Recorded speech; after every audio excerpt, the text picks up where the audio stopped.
અમદાવાદમાં ભગવાન જગન્નાથજીની રથયાત્રા કાઢવા મામલે મહંત દિલીપદાસજીનું મહત્વનું નિવેદન સામે આવ્યું છે। કહ્યું છે કે મંગળા આરતી સુધી અમને વિશ્વાસ હતો કે રથયાત્રા નીકળશે, અમને ભરોસો આપવામાં આવ્યો હતો, પરંતુ અમારી સાથે રમત રમાઈ ગઈ।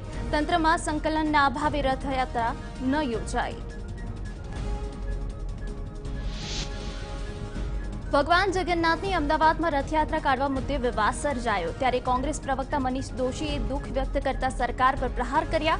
કહ્યું કે પુરીમાં ભગવાન જગન્નાથની રથયાત્રા નીકળી શકતી હોય તો અમદાવાદમાં કેમ નહીં? જોકે તેઓએ સમગ્ર ઘટનામાં મંદિરના પૂજારી દિલીપદાસ મહારાજ સાથે રમત રમાઈ હોવાનો આરોપ મૂક્યો।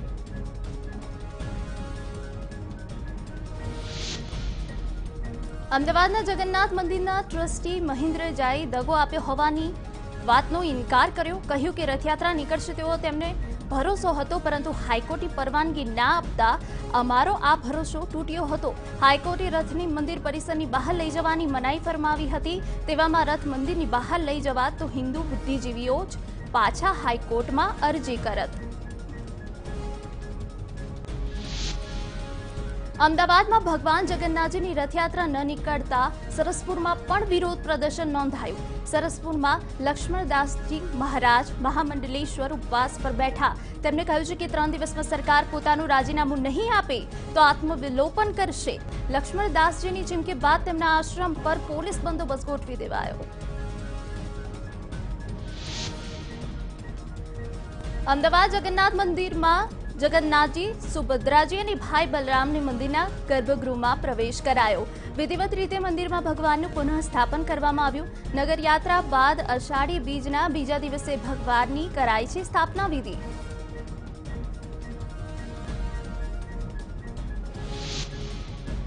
દુનિયાભરમાં કોરોનાની મહામારીના કારણે 4,78,920 લોકોએ જીવ ગુમાવ્યા। દુનિયાભરમાં અત્યાર સુધી 93,43,000થી વધારે કેસો નોંધાઈ ચૂક્યા છે, જેમાંથી 50,36,000થી વધારે દર્દીઓ કોરોનાને માત આપીને ઘરે પરત ફરી ચૂક્યા છે, તો 38,27,000થી વધારે કેસ હાલમાં પણ એક્ટિવ છે। દેશમાં કોરોનાનો કહેર યથાવત છે। છેલ્લા 24 કલાકમાં કોરોનાના રેકોર્ડ બ્રેક 15,612 કેસ નોંધાયા, તો 9,000 કરતાં વધુ દર્દીઓ સ્વસ્થ થઈને ઘરે પરત ફર્યા। જો કે 468 લોકોના કોરોનાથી મોત થયા। આ સાથે દેશમાં કોરોના સંક્રમિતોનો આંકડો 4,56,122 પર પહોંચી ગયો, તો મૃત્યુઆંક 14,483 પર પહોંચી ગયો। દિલ્હીમાં કોરોનાનો વધતો કહેર। છેલ્લા 24 કલાકમાં 3,947 નવા કેસ સામે આવ્યા, તો 68 લોકોના કોરોનાથી મોત થયા છે। આ સાથે જ દિલ્હીમાં કોરોનાનો આંકડો 66,000ને પાર પહોંચી ગયો છે, તો કુલ મૃત્યુઆંક 2,301 પર પહોંચ્યો। જો કે 39,313 લોકો ડિસ્ચાર્જ થયા છે। સાથે મહારાષ્ટ્રમાં પણ કોરોનાનો કહેર યથાવત। છેલ્લા 24 કલાકમાં કોરોનાના નવા 3,214 કેસ સામે આવ્યા। રાજ્યમાં કોરોના સંક્રમિતોનો કુલ આંક 1,39,010 થયો છે, તો 6,531 લોકોએ કોરોનાના જંગ સામે જીવ ગુમાવ્યો, તો હાલ 65,833 લોકો સારવાર હેઠળ છે।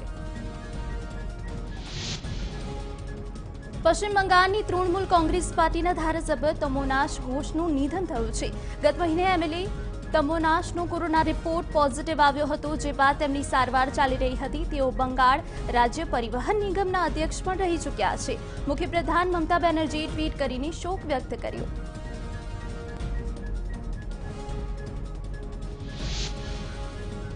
દુનિયાભરમાં કોરોનાની મહામારીને લઈને વિશ્વ સ્વાસ્થ્ય સંગઠનની ચિંતા વ્યક્ત કરતા કહ્યું છે કે ધાર્મિક અથવા સાંસ્કૃતિક આયોજનને કારણે કોરોનાના કેસમાં ફરીથી વધારો થતો જોવા મળી રહ્યો છે, અને હજુ પણ કોરોના વધુ ફેલાય તેવી આશંકા વ્યક્ત કરી છે।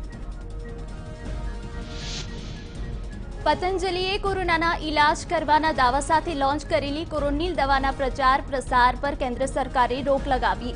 દવાને લઈને કરવામાં આવેલા દાવાની તપાસ કરવાનો સરકારે નિર્ણય કર્યો। સાથે જ આયુષ મંત્રાલયને પતંજલિ સંસ્થાને ચેતવણી આપતા કહ્યું કે ઠોસ વૈજ્ઞાનિક પુરાવા વગર કોરોનાના ઇલાજનો પ્રચાર કરવો અપરાધ ગણાશે। કેન્દ્રની કાર્યવાહી પર આચાર્ય બાલકૃષ્ણએ જવાબ આપ્યો। કહ્યું કે કેન્દ્ર સરકાર આયુર્વેદને પ્રોત્સાહન આપતી આવી છે। આયુષ મંત્રાલયે શંકાઓ દૂર કરવામાં આવી છે। સાથે દાવો કર્યો છે કે પતંજલિએ જરૂરી તમામ અધિકારિક તથ્યોનું સંપૂર્ણ પાલન કર્યું છે અને તેની તમામ જાણકારી આયુષ મંત્રાલયને આપવામાં આવી છે, જેથી હવે આયુષ મંત્રાલયને કોઈ શંકા કુશંકા નહીં રહે। પશ્ચિમ બંગાળના મુખ્યપ્રધાન મમતા બેનર્જીએ કોરોના વાયરસને લઈને સર્વદળીય બેઠક બોલાવી, જેમાં વિધાનસભા અધ્યક્ષ બિમાન બેનર્જી સહિત તમામ રાજનીતિક દળના નેતાઓ સામેલ થશે। બેઠકમાં કોરોનાને લઈને હાલ શું પરિસ્થિતિ છે અને લોકડાઉન ઉપર ચર્ચા કરવામાં આવશે। રાજ્યમાં છેલ્લા 24 કલાકમાં વધુ 549 કેસ નોંધાયા। દર્દીઓની સંખ્યા વધીને 28,429 પર પહોંચી ગઈ। સાથે જ એક દિવસમાં 26 દર્દીઓના મોત થયા છે, જો કે 24 કલાકમાં 604 દર્દીઓ સાજા પણ થઈ ગયા છે। અમદાવાદ જ નહીં, ભરૂચ, જામનગર અને સુરતમાં પણ કોરોનાથી સ્થિતિ ચિંતાજનક બની ગઈ છે। અમદાવાદમાં સૌથી વધુ 235 પોઝિટિવ કેસ નોંધાયા। છેલ્લા 24 કલાકમાં અમદાવાદમાં સૌથી વધુ 17 દર્દીઓના મોત થયા, જો કે 421 દર્દીઓની રજા અપાઈ છે।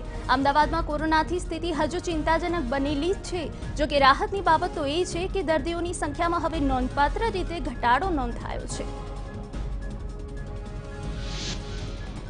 સુરતમાં 175 નવા કેસ નોંધાયા છે। 87 દર્દીઓ સ્વસ્થ થતા તેમને હોસ્પિટલમાંથી રજા આપવામાં આવી છે।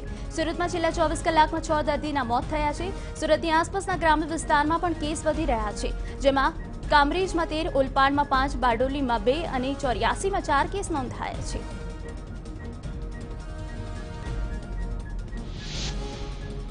દાદરા નગર હવેલીમાં કોરોનાના એક સાથે 6 કેસ નોંધાયા છે। 6 પૈકી મોટાભાગના દર્દી સેલવાસ વિસ્તારમાંથી સામે આવ્યા।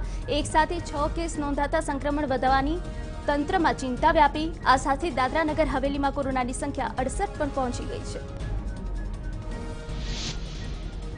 અમરેલી જિલ્લામાં કોરોના વાયરસના વધુ 3 પોઝિટિવ કેસ નોંધાયા। લાઠીમાં 2 કેસ અને સાવરકુંડલામાં 1 કેસ નોંધાયો છે। જિલ્લામાં કુલ સંક્રમિતોની સંખ્યા 48 પર પહોંચી ગઈ છે, જો કે 22 દર્દીઓની સારવાર બાદ રજા આપી દેવામાં આવી છે। આ સાથે બોટાદ જિલ્લામાં કોરોનાના વધુ 3 પોઝિટિવ કેસ નોંધાયા।